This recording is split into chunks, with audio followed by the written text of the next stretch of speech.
Continuamos en Arriba Gente y tenemos una próxima entrevista de un tema bien interesante al que hay que prestarle mucha atención.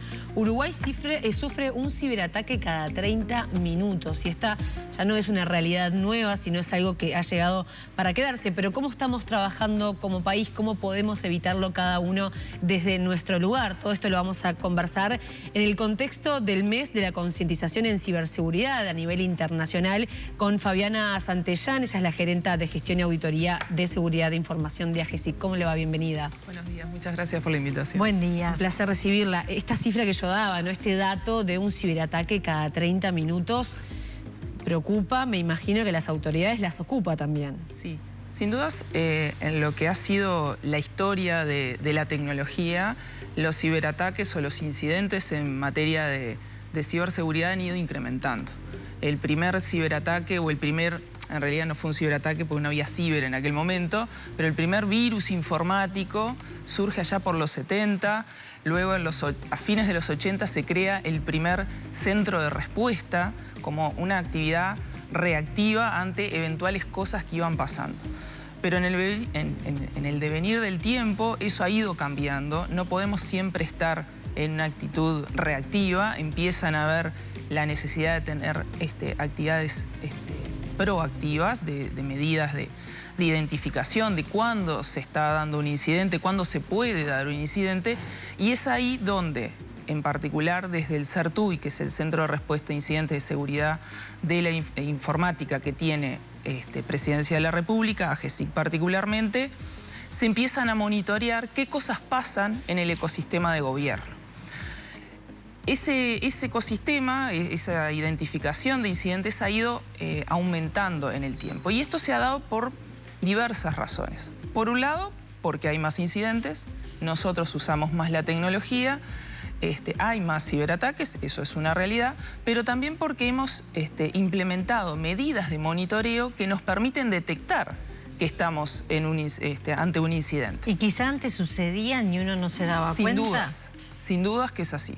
O sea, sin dudas anteriormente había un subregistro de incidentes y no podemos decir que ahora no lo haya. Lo que sí podemos decir que tenemos más posibilidades de identificar de manera temprana qué es lo que está ocurriendo o qué es lo que está próximo a ocurrir mediante diferentes sondas o monitores que se tienen principalmente en entidades públicas para saber que estas cosas están ocurriendo. Es por eso que han habido picos históricos. Si nosotros vemos las estadísticas del CERTUI, han habido picos, por ejemplo, en 2017, cuando se crea el SOC, que es justamente este equipo que monitorea 24/7 a los sistemas, principalmente los sistemas más críticos del país. Ahí hay un pico, porque empezamos a monitorear activamente y hay mayor visibilidad de lo que está pasando. Fabián, ¿y qué herramientas se están desarrollando del Estado para proteger todos estos datos? Bueno, acá como herramientas hay varias. Están desde herramientas de monitoreo, como pueden ser todas las que tiene el SOC, pero también está lo que se lo conoce como el marco de ciberseguridad. El marco de ciberseguridad es un documento, un conjunto de buenas prácticas que se implementa desde hace 9 años, en donde justamente cuando el Estado decide de que todos los trámites van a empezar a ser en línea, se dice, bueno, pero justamente si nosotros vamos a incentivar la participación en el entorno digital, tenemos también que incrementar los niveles de seguridad en este entorno. ¿Y cómo se hace eso? Bueno, tenemos que empezar a establecer pautas, buenas prácticas de qué cosas se tienen los organismos, las entidades públicas y obviamente las privadas si así lo quieren, qué cosas tenemos que implementar para mejorar la seguridad de manera preventiva, ¿no? O sea, es esto de, bueno, yo no voy a poner una reja después que me robaron, voy a intentar ponerla antes para intentar que no entre, no disuadir que no entre. Y el marco apunta a eso. Bien. ¿Qué es lo que pasa con todos estos hechos que hemos escuchado? Ceiba, el BRO, bueno, un montón. Banco hipotecario. Hipotecario, son un montón realmente. Y la ciudadanía no le genera esa inseguridad de, bueno, yo hay datos que puedo evitar dar, pero estar dentro del sistema público no lo puedo evitar. ¿Qué hace el Estado una vez que esto se da? O sea, logran entrar a nuestras webs con nuestros datos. ¿Qué es lo que pasa después? ¿Qué se activa en la AGESIC y en los diferentes organismos? Bien. Acá hay como dos dos trabajos que son en paralelo, pero también son complementarios de alguna manera. Por un lado, nosotros trabajamos con las entidades públicas, estas, por ejemplo, están dentro del concepto de entidad pública, en que mejoren su postura de seguridad. ¿Cómo? Implementando el marco de ciberseguridad. Ahí está como la receta de qué es lo que yo debería hacer. ¿Debería ser en base a qué? En base al riesgo que tiene mi negocio. No es lo mismo el riesgo que pueda tener Ceibal, que pueda tener el Ministerio de Turismo o que pueda tener... Una entidad bancaria. Una entidad bancaria, ¿bien? Son conceptos distintos. Entonces, dependiendo del riesgo, será en donde yo incremente mayor los controles o no. Pero luego está cuando las cosas ocurren. Y ahí es donde entra fuertemente el CERTUI, habilitando o trabajando junto con la entidad en la respuesta al incidente. Pero también trabaja con el resto de la comunidad en intercambiar lo que se conoce como indicadores de compromiso, en decir, bueno, cuando ves las barbas de tu vecino arder, pon las tuyas en remojo. No, está pasando esto, por favor revisen, tengan en cuenta, vigilar estos aspectos que pueden ser de estos incidentes que son de notorio conocimiento, pero pueden ser otros que de repente no trascienden. ¿Cuesta mucho restablecerse? Nosotros hablamos con gente de Ceibal que decían, bueno, estamos trabajando porque sabemos que están hace tiempo dentro de nuestras webs. ¿Cuesta volver a la normalidad y sentirse como respaldado, fortalecido después de algo como esto? Un incidente de ciberseguridad es tal cual un incendio, ¿no? Nosotros tenemos la respuesta inmediata, que es el cuadro de bomberos que va y apaga el fuego. Eso es lo que hace el CERT. Pero después queda todo, la casa queda para reconstruir o reparar, ¿no? Pintar las paredes, sacar el agua, comprar cosas nuevas. Y lo mismo pasa en una empresa cuando tiene una organización, cuando tiene un incidente. Primero salir del estado de crisis que el incidente ocurre, que genera. Entonces, ahí ni que hablar que hay un trabajo fuerte de identificar, bueno, ¿qué pasó? ¿Cómo pasó? ¿Por dónde entraron? ¿Cuándo entraron? Porque por lo general los incidentes no es que se hagan de un día para el otro, sino que hay todo un trabajo de los atacantes de estar monitoreando, por ejemplo, los robos de información, estar robando información, etc. Y después está, bueno, me pasó esto, identificamos cómo se hizo, mejoremos nuestra postura de ciberseguridad, ¿no? Y ahí vuelta el mismo, ¿no? Del implementar medidas como las que están implementadas, sugeridas en el marco.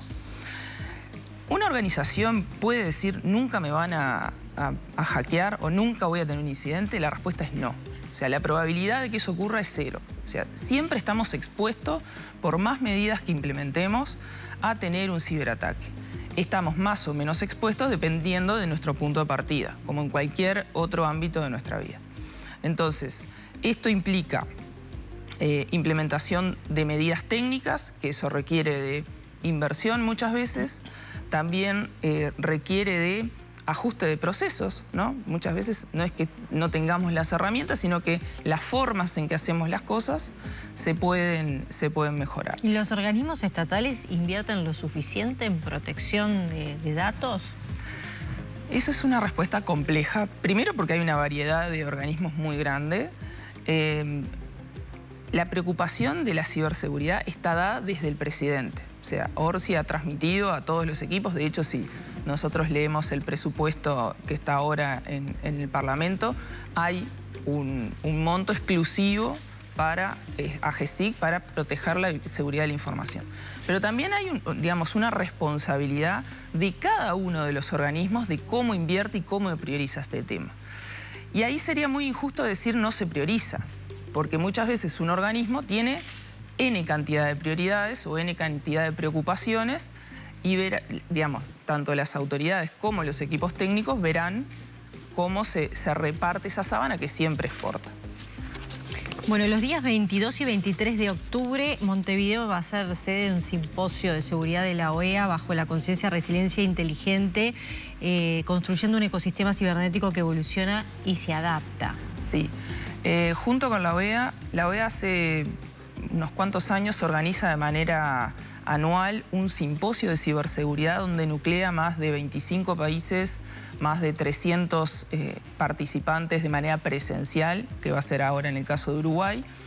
Pero algo importante es, vamos a hablar de temas durante estos 2 días que van desde la protección de cables submarinos, los acuerdos internacionales, estándares, academia, educación, cómo se forma, cómo se generan capacidades a nivel educativa. O sea, vamos a pasar por un variopinto de temáticas vinculadas a la ciberseguridad, a la mejora de las políticas públicas, y todos aquellos que porque no se enteraron o porque se quedaron fuera de la participación presencial, pueden seguir el evento. Va a ser transmitido en streaming por el canal de YouTube de AGESIC. ¿Y cómo los cursos? Sí, eso, porque también esto que decíamos, ¿no? La importancia de que cada uno tenga plena conciencia y educación para poder evitar los ciberataques. Hasta el 3 de noviembre están las inscripciones abiertas para cursos sobre ciberseguridad autogestionados, que está bien interesante la herramienta para aprovechar. Eso, a ver, nosotros tenemos varias plataformas y varios aliados mediante los cuales generamos cursos. La plataforma de AGESIC, que es capacitación.agesic.uy, tiene una montaña de cursos que están muy orientados a la ciudadanía, o sea, el que realmente no conoce y se quiere empezar a meter en tema. Ahí hay cursos súper interesantes. Y también tenemos con UTEC estos 7 cursos que nosotros llamamos CAPILS o píldoras de conocimiento, que requieren quizás un conocimiento técnico como punto de partida, pero que empieza a involucrarnos y a hacernos entender cómo la ciberseguridad realmente aborda todos los aspectos de nuestra vida cotidiana vinculada a tecnología. Esto ya está pasando, que nos encuentren preparados y formados. Exacto. Fabiana, me queda una última invitación. Sí. El viernes 24 de octubre, tenemos una feria de mentorías para chicas entre 17 y 30 años en el anexo de Torre Ejecutiva. Así que todas aquellas que quieran participar, no importa que les guste o no la tecnología, sino que les suene esto de la ciberseguridad, todas invitadas a que vayan a la torre. Buenísimo. Fabiana Santellán, gerente de gestión y auditoría de seguridad de la información de AGESIC. Gracias por la visita. Muchas gracias por la invitación. Muy amable.